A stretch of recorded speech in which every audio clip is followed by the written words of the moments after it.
Democratic Congressman Jan Schenkowski. She serves on the Energy and Commerce Committee. Also with us, the president of the SEIU, Andy Stern, his group helping to organize those protests at Goldman Sachs. Yesterday, along as well, Jonathan Capehart. Good morning, Jonathan, from the Washington Post. Good morning. Representative Schenkowski, I'll begin with you.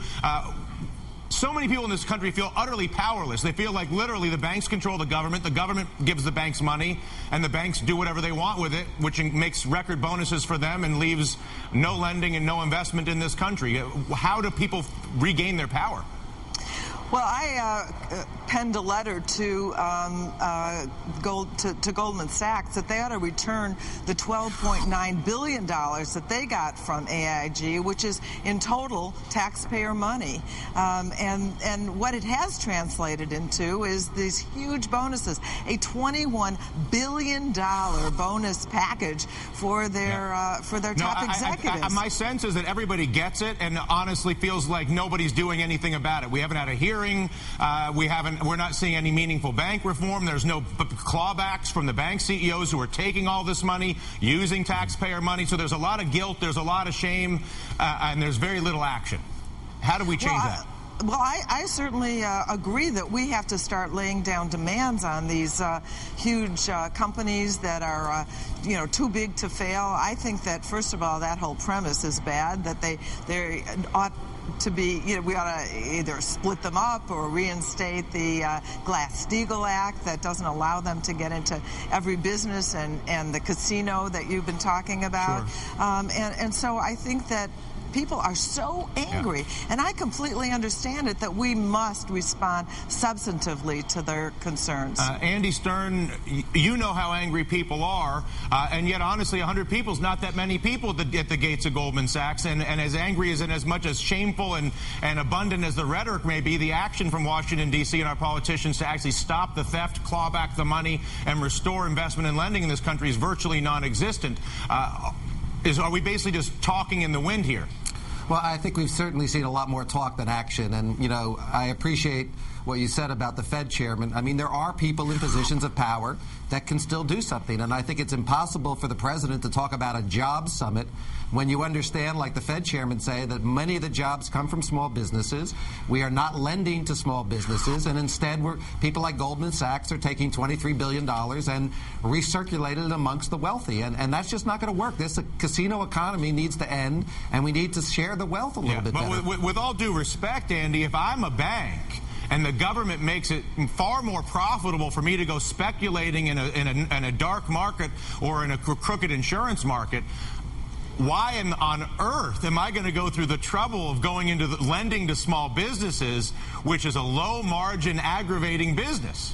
I mean, I think you're absolutely right. We have the absolute wrong incentives that we've put in place.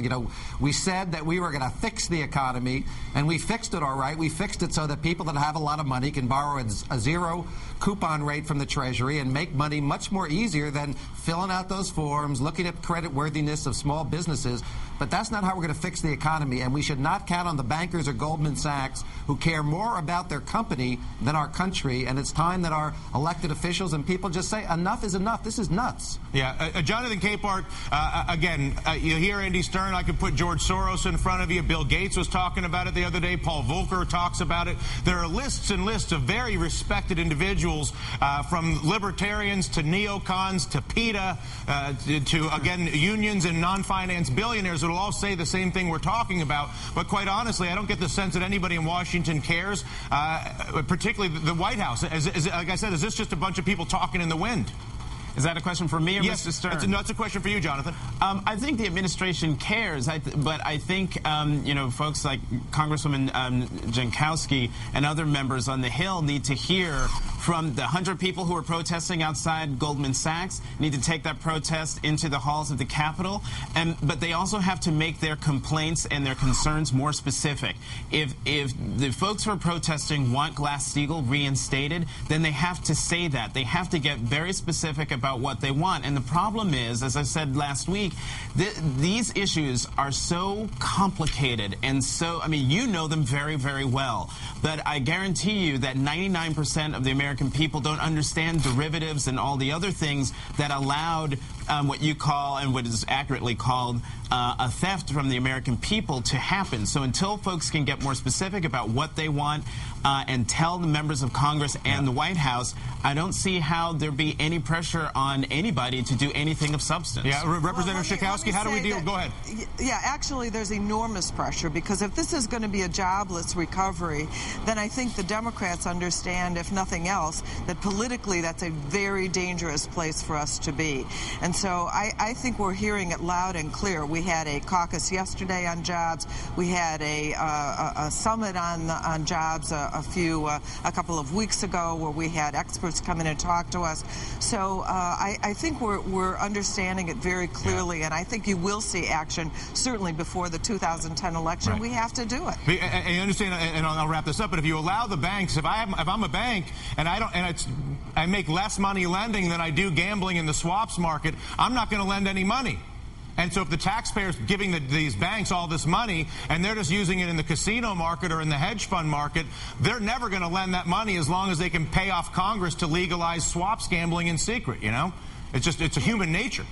And when you've got small businesses that are using their credit cards and paying those high interest rates in order to just keep their businesses going, we're in a very bad situation that we've got to deal with. Or honestly, the four of us just should open a big bank and everybody can go to hell.